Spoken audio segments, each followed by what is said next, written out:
pertama.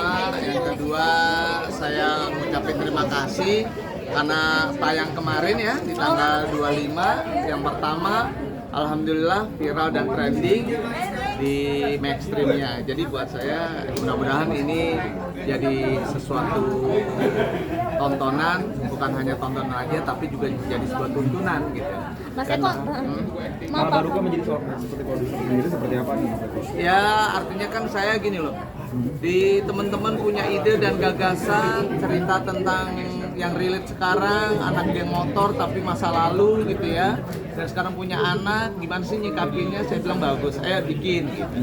Ya kedepannya sih saya lagi mau bikin lebih ke konten baik di OTT ini ya, dan juga di bioskop. ini perdana jadi eksekutif. Jadi kalau untuk di OTT ya ini perdana, terus nanti untuk bioskop mungkin pertengahan tahun kita lagi produksi. Gitu. Riwahnya gimana sih Mas Eko? Dulu kan di depan layar, sekarang kan dari Ya kalau di produksi. belakang layar saya senang sekali gitu ya, artinya yang nggak bisa diungkapin di depan layar bisa saya ungkapin di belakang layar. Contoh gini ya, tentang ayah gitu, itu kan kegundah gulanaan saya tuh sebenarnya gitu ya, bahwa relate banget anak-anak yang berontak apa segala macam. Nah ini salah satu pendukungnya Lady, jadi buat saya senang sekali actingnya bener sih mesti Nunggu diajak.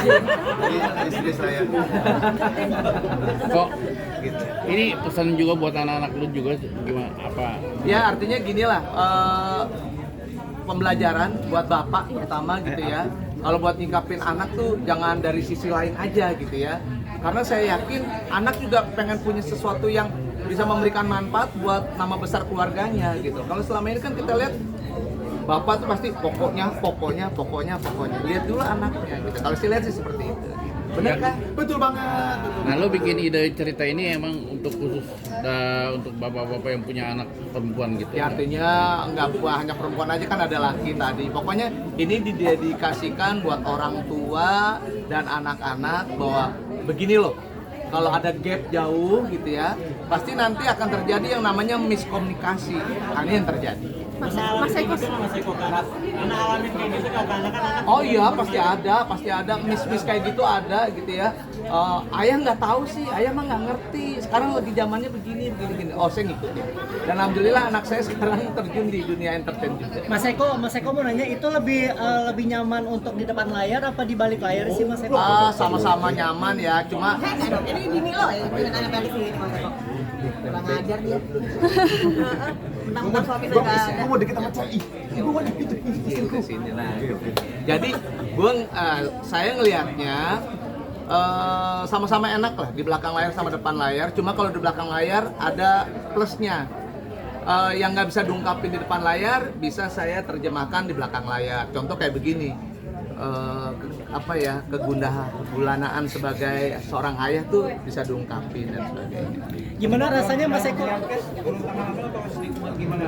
Oh iya pastilah ya, karena ini pertama kali kalau misalnya yang jadi bagusnya yang jadi menuju mendapatkan hidayahnya siapa ya dari sekian puluh orang gitu ya. Saya melihat adalah bapak sebelah kiri saya gitu ya, karena udah punya janggut segala macam cukup nih gitu ya, tinggal lak-lakannya ditambah ya. Alhamdulillah, subhanallah, barakah, insyaallah kayak gitu.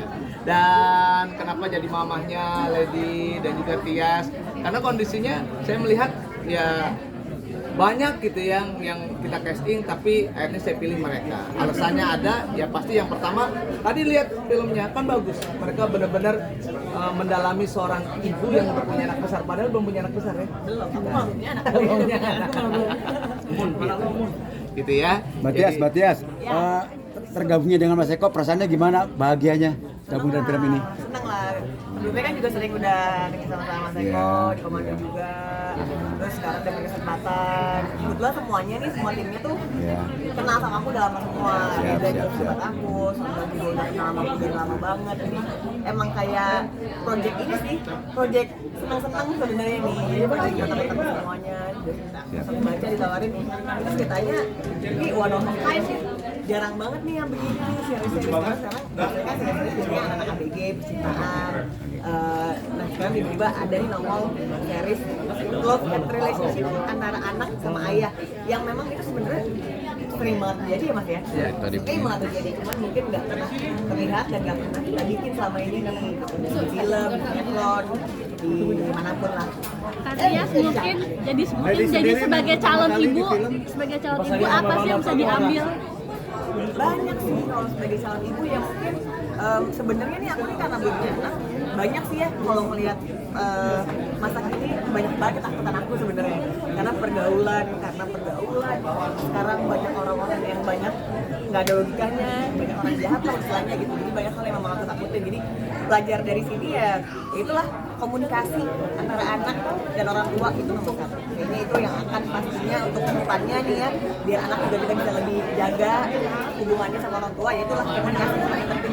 Jangan sampai ada gap antara jadi kita nggak tahu kita ngapain, anak kita juga ngapain tentang kita. Jadi itu sih yang pengen aku ambil nanti insya Allah kalau jadi. Tapi nunda-nunda nggak sih? Apa? Nunda-nunda nggak sih? Ini sekarang kayak bikin Mas Eko sendiri pola asuhnya dengan anak seperti apa? Oh, komunikasi dengan anak. Pola asuh. Oh, pola asuh. Jadi kalau saya pola asuh sebagai dengan anak, saya sebagai teman. Jadi teman ya.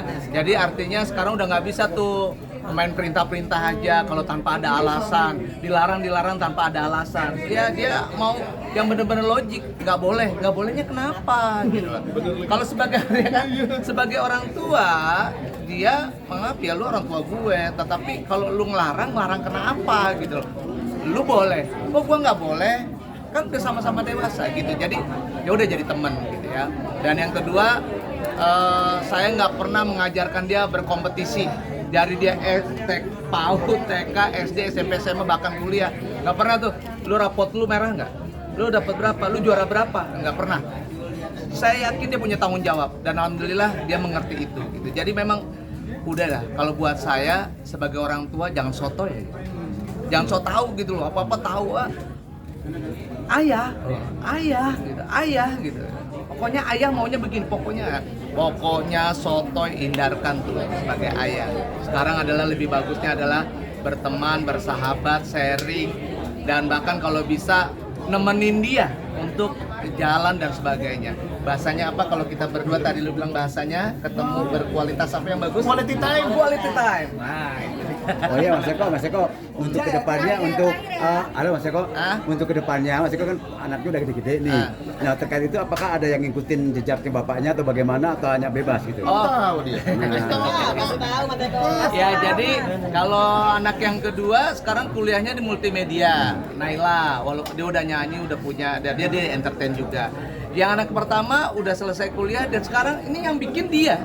Yang bikin dia Sawal. Namanya Sawal Adrepi Putra Purnomo. Kan kalau tadi ada eksekutif produser di bawah saya ada dia. Dia sebenarnya yang ngotot. Dia yang bikin, dia yang begadang-begadang, dia yang nge-treat pemain, nge-treat skenario dan sebagainya termasuk editing. Dan deket ya sama bapak-bapak, kenal lah ya. Iya betul. Mas Eko, terakhir dari aku mungkin ini sebagai persiapan dirimu mau masuk ke politik akhirnya mewariskan ini sebagai ke anak nggak sih Mas Eko? Makanya tonton film ini. Jadi artinya bahwa anak tuh harus diberikan peran besar gitu. Orang tua adalah Tuturi Handayani. Jadi mendorong dari belakang, baru udah gitu Ingar Susung Telodo, Ingmatio Bangun Karso. Aduh apalagi nih. Artinya kita mensupport dari belakang, menggandeng dari depan dan mensupport semuanya. Itu yang disebut tadi saya bilang gitu ya. Mau nanya nanti anak-anak mau dibimbing juga terjun ke politik juga nggak sih sama? Oh iya ntar lah gampang ya. Oke cukup. Tapi tetap Pak split yang di sana, kawan yang di sana pindah.